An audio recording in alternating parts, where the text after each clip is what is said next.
সম্মানিত দর্শক, আসসালামু আলাইকুম। বাংলাদেশকে ইউরোফাইটার কেনার জন্য চিঠি দিল ইতালি সরকার।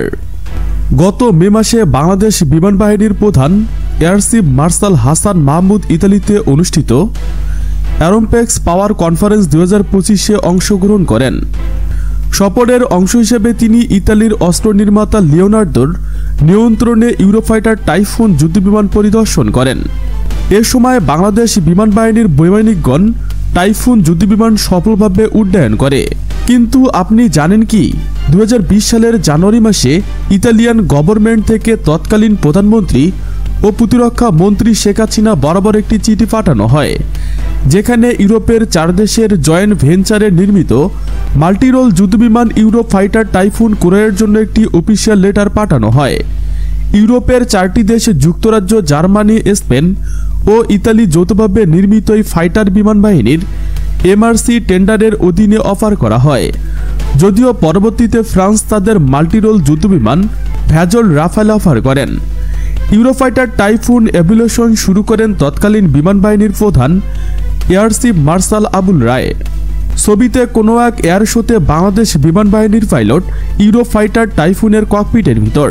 তবে কোনো এক অজানা কারণে ইতালির দেয়া সহশর্তের এই ইউরোফাইটার টাইফুনের অফার বাংলাদেশ গ্রহণ করেনি। এরপর পরবর্তী বিমান বাহিনীর প্রধান এয়ার চিফ মার্শাল শামসুজ্জামান বিমান বাহিনীর জন্য ইউরোপিয়ান প্ল্যাটফর্ম কনফার্ম করেন। যতটুকু শোনা যায়, সেরেনিয়া বা তৎকালীন সময়ের ড্যাসোল ট্রাফেলে ক্রয় সংক্রান্ত চুক্তি স্বাক্ষর প্রায় এবং বাংলাদেশ এয়ার শো 2022-এ আনুষ্ঠানিকভাবে চুক্তি স্বাক্ষরিত হওয়ার কথা ছিল। তবে সেরেনিয়া বা তার আমলে এই চুক্তি করে যেতে পারেননি। এজন্য তার অবসরপূর্ব বিভিন্ন স্পিচে বাংলাদেশ বিমান বাহিনীর করুণ অবস্থা এবং ফাইটার জেট না থাকা নিয়ে আফসোস করতে দেখা যায়। কিন্তু সাবধান, এজন্য বললাম যে পাশাপাশি যদি আমরা শত্রুর আক্রমণাত্মক মনোভাবকে বাধা দিতে না সক্ষম হই, বিশেষ করে এয়ারফোর্স কিছুটা ব্যর্থ হচ্ছে। এখন আমি মনে করি আমাদের দরকার উন্নত মানের প্রযুক্তির যুদ্ধবিমান। এই উন্নত প্রযুক্তির যুদ্ধবিমান না থাকলে সম্ভাব্য শত্রু কিন্তু কিছু দুর্ঘটনা ঘটাতে ভয় পাবে না। 2017 থেকে 2025 প্রায় 8 বছরেও 16টি মাল্টিরোল ফাইটার এয়ারক্রাফট কেনা যায়নি। দেশের আকাশ সীমায় নিরাপত্তা রাখার জন্য কারোই কোনো পদক্ষেপ নিতে দেখা যায়নি। বিমান বাহিনীর আধুনিকরণের কোনো বিকল্প নেই। এই ইনভেন্টরি দিয়ে যুদ্ধ করার সময় না। এখনকার যুদ্ধ স্বয়ং সম্পূর্ণরূপে আকাশ যুদ্ধের উপর নির্ভরশীল। সাম্প্রতিক রাশিয়া, ইউক্রেন, ইরান, ইসরায়েল এবং ভারত পাকিস্তান যুদ্ধে তা বারংবার প্রমাণিত হয়েছে। তবে আমাদের ঘুম এখনও কাটেনি। তবে শীত নিদ্রা কাটবে, কবে শীত নিদ্রা কাটবে তাও অজানা। আল্লাহ আমাদের বুঝার তৌফিক দান করুক। বাংলাদেশ বিমান বাহিনীর প্রধান air chief marshal Hasan Mahmud Khan ইতালিতে গিয়ে ইউরোফাইটার টাইফুন একটি ডেমো ফ্লাইট করেন। লিওনার্দো এসপাতাদের আমন্ত্রণে বাংলাদেশ সদস্যরা ফ্লাইট ও রক্ষণাবেক্ষণ সুবিধা পরিদর্শন করেন, ইউএভি এবং হেলিকপ্টার সংক্রান্ত ব্রিফিং পান। এই রিপোর্টে বলা হয়েছে যে এইসব কর্মসূচি একটা প্রো কালচারাল প্রোগ্রামের অংশ, এমআরসিএ তহবিলের আলোচনার প্রেক্ষাপটে। কিন্তু কোথাও বলা নেই কোনো চিঠি যা ইতালি সরকার অফার করল কতটা স্পষ্টভাবে উল্লেখ করে। এই লেখায় বলা হয়েছে বিমান বাহিনীর প্রধান ও তার প্রতিনিধি দল অ্যাসপেস 2025 কনফারেন্স অংশ নেন এবং থিরুইন এবং ইউরোফাইটারের একটি ডেমো ফ্লাইট করেন। লেখার টোন থেকে বোঝা যায় যে এই ফ্লাইট ও ব্রিফিংগুলো প্রস্তাব পর্যায়ে রয়েছে, কিন্তু চুক্তি হয়নি। এই রিপোর্টে বলা হয়েছে যে বাংলাদেশ বিমান বাহিনী কর্তৃপক্ষ 16টি ইউরোফাইটার টাইফুন 3+ কেনার বিষয়ে বিবেচনা করছে। লিওনার্দোর সাথে আলোচনা ও মূল্যায়ন চলছে বাংলাদেশ মিলিটারি ফোর্স। তবে পুনরায় কোনো সরকার দরপত্র বা লিখিত চিঠি অফার নিশ্চিত হয়েছে এমন কোনো উল্লেখ পাওয়া যায়নি। বাংলাদেশ বিমান বাহিনী প্রধানের সফর ও ইউরোফাইটার মূল্যায়ন air chief marshal Hasan Mahmud Khan 2025 সালের মে মাসে ইতালিতে সফর করেন। সফরের সময় লিওনার্দো কোম্পানির আমন্ত্রণে ব্যাপ প্রতিনিধি দল ইউরোফাইটার এর প্রদর্শনী, উড়ান এবং বায়ু সংক্রান্ত প্রদর্শনীতে অংশগ্রহণ করেন। তারা রক্ষণাবেক্ষণ সুবিধা, ইউএভি এবং হেলিকপ্টার অপারেশন এবং সহায়তা প্রযুক্তি সম্পর্কিত ব্রিফিং পান। এমআরসিএ পরিকল্পনা বাজেট বাংলাদেশ ফোর্সেস গোল 2030 আধুনিকায়ন পরিকল্পনার মধ্যে এমআরসি প্রকল্প অন্যতম। এই প্রকল্পের জন্য 16টি পশ্চিমাংশের ওয়েস্টার্ন অরিজিন মাল্টিরোল যুদ্ধবিমান কেনার কথা ভাবা হচ্ছে। বাজেট হিসেবে প্রায় 25,200 কোটি টাকা করার প্রস্তাব দেওয়া হয়েছিল। এমন কিছু পুরাতন সংবাদ উল্লেখ করা আছে। পশ্চিমা দেশগুলোর সঙ্গে সম্পর্কে গড়ে তোলার ইচ্ছা এমআরসিএ প্রকল্পের পেছনে একটি বড় কারণ। বাম পার্শ্ববর্তী দেশগুলোর অস্ত্র ক্রয় এবং সামরিক সক্ষমতা বিবেচনায় নেওয়া হচ্ছে। যুদ্ধজাহাজ, সামরিক প্রযুক্তি, প্রতিরক্ষা শিল্প সংক্রান্ত সহযোগিতার সম্ভাবনা বাড়ছে বাংলাদেশ ও ইতালির মধ্যে।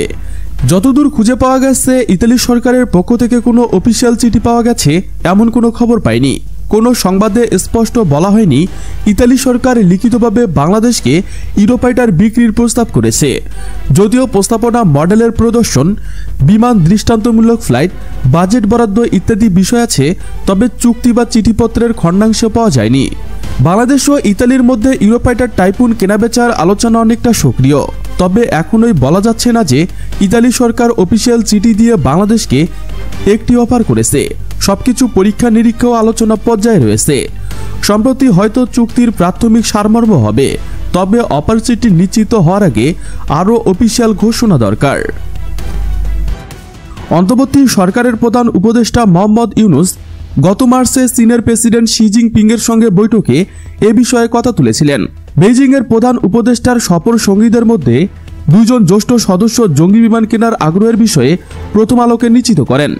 গত 26শে মার্চ প্রধান উপদেষ্টা 4 দিনের সফরে যান চীনে।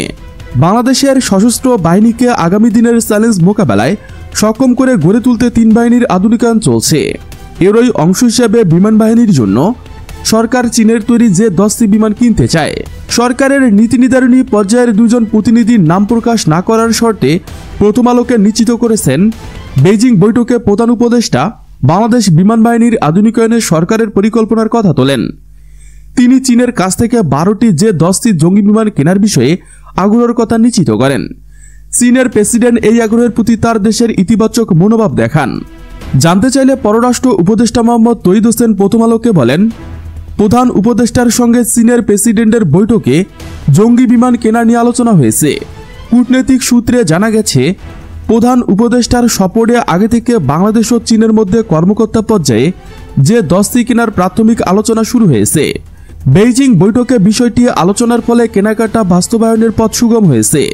চীনের সংবাদ মাধ্যম গ্লোবাল টাইম এবং প্রতিরক্ষা বিষয়ক সংবাদ বিশ্লেষণ ভিত্তিক ওয়েবসাইট দ্য ওয়ারজনের তথ্য অনুযায়ী চীনের তৈরি জঙ্গি বিমান যে-10 ভ্যাগরান্স ড্রাগন নামে পরিচিত। এটি মাল্টিরোল কম্ব্যাট এয়ারক্রাফট MRCA চতুর্থ প্রজন্মের এই জঙ্গি বিমান বহুমাত্রিক অভিযানের সামর্থ্য রয়েছে। সুপারসনিক গতিতে শব্দের চেয়ে বেশি গতি উড্ডয়ন সক্ষম যে-10 শত্রুপক্ষের জঙ্গি বিমান শনাক্তকরণে অত্যন্ত দক্ষ। আকাশ থেকে আকাশে ও আকাশ থেকে ভূমিতে হামলার সক্ষমতা রয়েছে।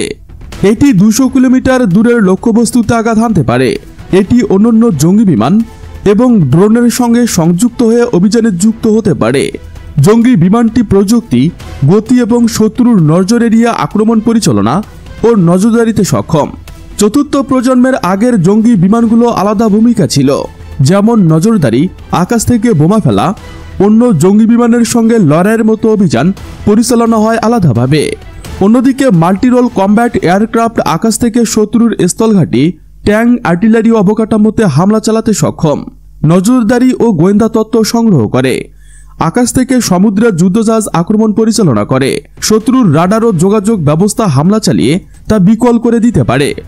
অর্থাৎ একটি জঙ্গি বিমান বহুমাত্রিক অভিযানে সক্ষম।